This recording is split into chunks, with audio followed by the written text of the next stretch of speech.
ಯಾಕೆಂದರೆ ಇವತ್ತು ಸರ್ಕಾರ ಮತ್ತು ಅಧಿಕಾರಿಗಳು ನೇರ ಹೊಣೆ. ಯಾಕಂದರೆ ನಾವು ಈ ಒಂದು ಜಲಾಶಯ ಒಂದು ತುಂಬಿದಾಗ ನಾವು ಸಡಗರ ಸಂಭ್ರಮದಿಂದ ನೋಡಲಿಕ್ಕೆ ಅಂತ ಒಂದು ನಾನು ಮತ್ತು ನಮ್ಮ ಅಧ್ಯಕ್ಷರು ಬಂದಾಗ ಒಂದು 19ನೇ ಒಂದು ಕ್ರಸ್ಟ್ ಗೇಟ್ ಏನಿದೆ ಅದರಲ್ಲಿ ಸೌಂಡ್ ಬರ್ತಾ ಇತ್ತು. ಸೌಂಡ್ ಬಂದಾಗ ಮುಖ್ಯ ಇಂಜಿನಿಯರ್ ಅವರಿಗೆ ನಾನು ಫೋನ್ ಮಾಡಿ ಹೇಳಿದ್ದೀವಿ, ಇದು ಸರಿ ಇಲ್ಲ ಯಾಕೋ ನೋಡ್ರಿ ಅಂತ. ಅಡ್ವಾನ್ಸ್ ನಾವು ಹೇಳಿದ್ರೂ ಸಹ ಇವತ್ತು ಅವರು ಆ ಒಂದು ಕ್ರಸ್ಟ್ ಗೇಟನ್ನು ಸರಿ ಮಾಡಿಲ್ಲ ಅಂತಂದರೆ ಇದು ಅಧಿಕಾರಿಗಳು ಮತ್ತು ಸರ್ಕಾರದ ಒಂದು ವೈಫಲ್ಯ.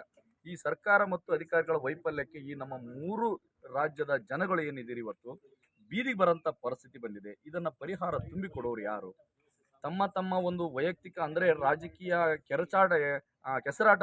ಕೆಸರು ಎರಚಾಟದಲ್ಲಿ ರೈತರು ಇವತ್ತು ನೀರನ್ನು ಪೋಲಾಗುತ್ತೆ. ನೀರು ಪೋಲಾಗದ ತಕ್ಷಣ ರೈತ ಬೀದಿಗೆ ಬರುವಂಥ ಪರಿಸ್ಥಿತಿ ಬಂದರೆ ಇವರು ಏನು ನಷ್ಟ ತುಂಬಿಕೊಡೋಕೆ ಸಾಧ್ಯ? ಇವತ್ತು ಮಾನ್ಯ ವಿಜಯೇಂದ್ರ ಅವರು ಬಂದು ಹೋಗ್ತಾರೆ, ನಾಳೆ ಸಿದ್ದರಾಮಯ್ಯ ಅವರು ಬಂದು ಹೋಗ್ತಾರೆ, DK ಶಿವಕುಮಾರ್ ಬಂದು ಹೋಗ್ತಾರೆ. ಇವರೇನು ನೀರು ನಿಲ್ಸೋಕೆ ಸಾಧ್ಯನಾ? ಇವರೆಲ್ಲ ಇವ್ರಿಗೆ ಏನೇನು ಅಡ್ವಾನ್ಸ್ ಗೊತ್ತಿತ್ತಂದ್ರೆ ನಾವೆಲ್ಲ ಹೇಳಿದಂತಹ ಒಂದು ಕೆಲಸಗಳನ್ನ ಒಂದು ನೀರಾವರಿ ಸಲಹಾ ಸಮಿತಿ ಅಧ್ಯಕ್ಷರಾದ ಮಾನ್ಯ ಶಿವರಾಜ್ ತಂಗಡಿ ಅವರು ಇಲ್ಲೇ ಇದ್ದಾರೆ. ಇವರು ಕೆಸರು ಎರಚಾಟೋದು ಬೇಡ. ಸದ್ಯದಲ್ಲಿ ನೀವು ಈ ಒಂದು ನೇರ ಹೊಣೆಯನ್ನು ಹೊತ್ತು ಸರ್ಕಾರ ಮತ್ತು ನೀವು ರಾಜೀನಾಮೆ ಸಲ್ಲಿಸಲು ನಾನು ಆಗ್ರಹ ಮಾಡ್ತೇನೆ. ಯಾಕಂದ್ರೆ ಇದು 3 ರಾಜ್ಯದ ಒಂದು ರೈತರ ಹೊಟ್ಟೆಯ ಮೇಲೆ ಹಸಿವಿನ ಪ್ರಶ್ನೆ. ಹಾಗಾಗಿ ನಾಳೆ ಮಾನ್ಯ ಸಿದ್ದರಾಮಯ್ಯ ಅವರು ಇಲ್ಲಿ ಬರೋದ್ರಿಂದ ನಾವು ರೈತರಿಗೆ ಏನು ಕರೆ ಕೊಡ್ತಾ ಇದೀವಿ ಅಂದ್ರೆ, ರೈತರು ನಮ್ಮ 3 ರಾಜ್ಯದ ರೈತರು ಪ್ರತಿ ಮನೆ ಮೇಲೆ ಕರೆ ಬಟ್ಟೆಯನ್ನು ಕಟ್ಟಿ, ಯಾಕೆಂದ್ರೆ ಅಟ್ಲೀಸ್ಟ್ ದೇವರಿಗಾದ್ರೂ ಗೊತ್ತಾಗ್ಲಿ ನಮ್ಮ ಮೊರೆ. ಈ ಸರ್ಕಾರಗಳು ಏನಿದಾವೆ, ಬಿಜೆಪಿ ಸರ್ಕಾರ, ಕಾಂಗ್ರೆಸ್ ಸರ್ಕಾರ, JDS ಸರ್ಕಾರ, ಇವೆಲ್ಲ ಒಂದೇ ನಾಣ್ಯದ 2 ಮುಖಗಳು. ಇವರೆಲ್ಲ ಒಂದೇ. ಇವರು ಜನರ ಹೊಟ್ಟೆ ಮೇಲೆ ಒಡೆಯುವರೇ ಹೊರತು ಜನರನ್ನು ಉಳಿಸುವ ಜನರಲ್ಲ. ಈಗ ನೀವು ಕಾಂಗ್ರೆಸ್ ಸರ್ಕಾರದ ಮೇಲೆ ಆರೋಪ ಮಾಡ್ತಿದ್ರ, ಅದು ಪ್ರಕೃತಿ ವಿಕೋಪ ಅಂತ ಕಾಂಗ್ರೆಸ್ ಅವರು ಹೇಳಿದ್ರು. ಪ್ರಕೃತಿ ವಿಕೋಪ ಅಂತಂದ್ರೆ ನಾವು ಹೇಳಿದ್ನಲ್ಲ, ಈಗಾಗಲೇ ಮುಂದೆ ಹೇಳಿದೆ, ನಾವೇ ಒಂದು ಜಲಾಶಯ ನೋಡೋಕ್ಕೋಸ್ಕರ ನಮ್ಮ ಕುಟುಂಬ ಸಮೇತರಾಗಿ ನಾವು ನಮ್ಮ ರಾಜ್ಯದ ಕೆಸರಟ್ಟಿ ಶರಣಗೌಡರು ಒಂದು ಭೇಟಿ ಕೊಟ್ಟಾಗ ಆ ಸೌಂಡ್ ಬರ್ತಾ ಇತ್ತು 19ನೇ ಕ್ರಸ್ಟ್ ಗೇಟ್. ಅದನ್ನ ಸೌಂಡ್ ಬರ್ತಾ ಇದೆ ಅಂತ ಫೋನ್ ಮಾಡಿ ಹೇಳಿದ್ರೆ ಇಲ್ರಿ ಅದು ಅಷ್ಟೇ ವ್ಯವಸ್ಥೆ ಅಂದ್ರು. ಅದೇ ಇವತ್ತು ಆಗಿದೆ. ಇದನ್ನ ಸರಿಪಡಿಸಕ್ಕಂತ ಅವತ್ತು ನೀವು ಬೇಸಿಗೆ ಒಳಗೆ ಏನ್ ಮಾಡ್ತಾ ಇದ್ರಿ? ಇದಕ್ಕೆ ಅನುದಾನ ಕೊಟ್ಟಿಲ್ವಾ ಸರ್ಕಾರ? ಆ ಅನುದಾನದ ಸರ್ಕಾರದಲ್ಲಿ ನೀವೇನ್ ತಿಂದು ತೇಗಿದ್ರ? ಒಂದು ಸಹ ಇವತ್ತಿಗೂ ಸಹ ಒಂದು ನೀರಾವರಿ ಸಲಹಾ ಸಮಿತಿ ಮೀಟಿಂಗ್ ಕರೆದಿಲ್ಲ. ಸಲಹಾ ಸಮಿತಿ ನೀವೇನಾದ್ರೂ ಮೀಟಿಂಗ್ ಕರೆದಿದ್ರೆ ಅದರಲ್ಲಿ ನಾವು ಪ್ರಸ್ತಾಪ ಮಾಡ್ತಿದ್ವಿ, 19ನೇ ಗೇಟು ಸೌಂಡ್ ಬರ್ತಾ ಇದೆ, ಇದನ್ನು ನೀವು ಈಗಾಗಲೇ ನೋಡ್ಕೊಳ್ರಿ, ಅಡ್ವಾನ್ಸ್ ಆಗಿ ನೋಡ್ರಿ ಅಂತ ಹೇಳ್ತಿದ್ವಿ. ಇವತ್ತು ಯಾವ್ದು ಸಲಹಾ ಸಮಿತಿ ಮೀಟಿಂಗೇ ಇಲ್ಲ. ಇದರಲ್ಲಿ ಏನಿದೆ? ಇಲ್ಲಿ ಏನಿದೆ ಅಂದ್ರೆ, ಈಗ ಒಂದು ಸಿನಿಮಾ ನಡೀತಾ ಇದೆ. ತುಂಗಭದ್ರಾ ಡ್ಯಾಮಿನ ಮೇಲೆ ಸೇತುವೆ ಮೇಲೆ ಒಂದು ಸಿನಿಮಾ ನಡೀತಾ ಇದೆ. ಯಾಕೆ ಸಿನಿಮಾ ನಡೀತಾ ಇದೆ ಅಂದ್ರೆ, ನೀನು ಹೋಗು ನಾನು ಬಾ ಅಂತ. ಆ ಒಂದು ಭಾಗದಿಂದ ರೈತರ ಹೊಟ್ಟೆ ತುಂಬಲ್ಲ.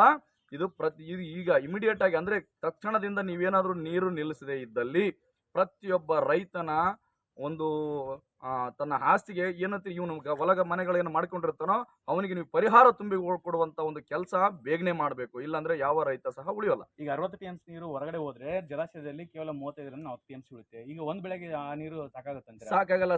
ಯಾಕಂದ್ರೆ ಒಂದು ಡೆಡ್ ಸ್ಟೋರೇಜ್ ಮತ್ತೆ ಹವಿಯಾಗಿ ಹೋಗೋದು, ಆ ಡ್ಯಾಮ್ಗಳಿಗೆ ಅಗ್ರಿಮೆಂಟು, ಇನ್ನೀರು, ಅದು ಇದು ಅಂತೇಳಿ ಕುಡಿಯೋ ನೀರು, ಡೆಡ್ ಸ್ಟೋರೇಜು, ಆಮೇಲೆ ಕುಡಿಯೋ ನೀರಿಗೋಸ್ಕರ ಕೆರೆ ತುಂಬಿಸುವ ಯೋಜನೆ, ಅವೆಲ್ಲ ಯೋಜನೆಗೋಸ್ಕರ ಹೋದ್ರೆ ಉಳಿಯೋಕೆ ಒಂದು ಬೆಳೆ ನೀರು ಬರಕ್ ಸಾಧ್ಯವಿಲ್ಲ. ರೈತ ಸಂಕಷ್ಟದಲ್ಲಿ ಈಗಾಗಲೇ ಸಿಲುಕಿದ್ದಾನೆ. ಯಾಕಂದ್ರೆ ಭತ್ತ ಆಲ್ಮೋಸ್ಟ್ ಆಲ್ ಈಗಾಗಲೇ 75% ಭತ್ತ ನಾಟಿ ಮಾಡಿದ್ದಾನೆ. ಸುಮಾರು ಎಕರೆಗೆ 20 ರಿಂದ 30 ಸಾವಿರ ರೂಪಾಯಿಗಳನ್ನ ಖರ್ಚುಗಳನ್ನು ಈಗಾಗಲೇ ಖರ್ಚು ಮಾಡಿದ್ದಾನೆ. ನೀವು ಏನ್ ಮಾಡಿದ್ರು ಸಹ ರೈತನನ್ನು ಉಳಿಸಲು ಸಾಧ್ಯವಿಲ್ಲ. ಏನ್ ಆಗ್ರಹ ಮಾಡ್ತೀರಿ ಹಾಗಾದ್ರೆ ನೀವು ಈ ತಕ್ಷಣದಿಂದಲೇ ನೀವು ಇದಕ್ಕೆ ಪರಿಹಾರ ಕಂಡುಕೊಂಡು ನೀರನ್ನು ಸ್ಥಗಿತ ಮಾಡುವ ಕೆಲಸ ಮಾಡದೇ ಇದ್ರೆ ರೈತನು ಯಾವ ಕಾಲಕ್ಕೂ ಉಳಿಯಲು ಸಾಧ್ಯವಿಲ್ಲ. ಒಂದು ಬೆಳೆ ಏನಾದರೂ ನೀರಿಲ್ಲ ಅಂತಂದ್ರೆ 10 ವರ್ಷಗಳ ಕಾಲ ದುಡಿದ್ರು ರೈತ ಸಾಲ ತೀರದ ಪರಿಸ್ಥಿತಿ ಒದಗಿ ಬರುತ್ತೆ. ದಯವಿಟ್ಟು ನೀವು ಎಲ್ಲಾ ಸರ್ಕಾರಗಳು ಮತ್ತು ರಾಜಕೀಯ ಏನು ಮಾಡ್ತಾ ಇದ್ರಲ್ಲ ಅದೆಲ್ಲ ಬಿಟ್ಟು ನೀವು ಇದನ್ನ ಒಳ್ಳೆ ಒಂದು ತಜ್ಞರ ತಂಡವನ್ನ ಕರೆಸಿ ಈಗಲೇ ನೀರು ನಿಲ್ಗಡೆ ಮಾಡುವಂತ ಒಂದು ವ್ಯವಸ್ಥೆಯನ್ನ ನೀವು ಮಾಡಬೇಕು ಅಂತ ನಾನು ಆಗ್ರಹ ಮಾಡ್ತೀನಿ. ನಮ್ಮ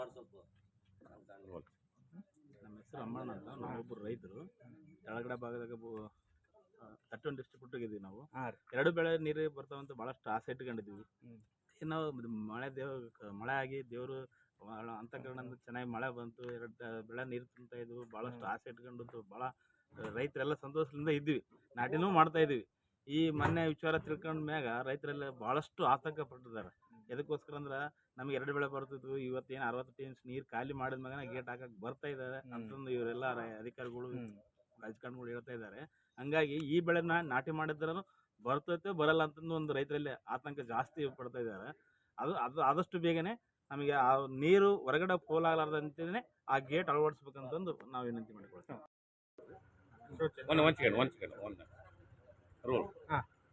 ಚಂದ್ರ ಅಂತೇಳಿ ರೈತರು 2019 ಸಹ ಇದೇ ಥರ ಎಡದಂಡೆ ಮೇಲ್ಮಟ್ಟ ಕಾಲು ಡ್ಯಾಮ್ ಜೊತೆ ಹೊಡೆದೋಗಿತ್ತು. ಅವಾಗ ಕೂಡ ನೀರು ಬಿಟ್ಟರು, ಕಾಲದಲ್ಲಿ ಬಂತು. ಇದೇ ಥರ ಇವಾಗ ಕೂಡ 19ನೇ ಗೇಟ್ ಸಹ ಹೊಡೆದೋಗಿದೆ.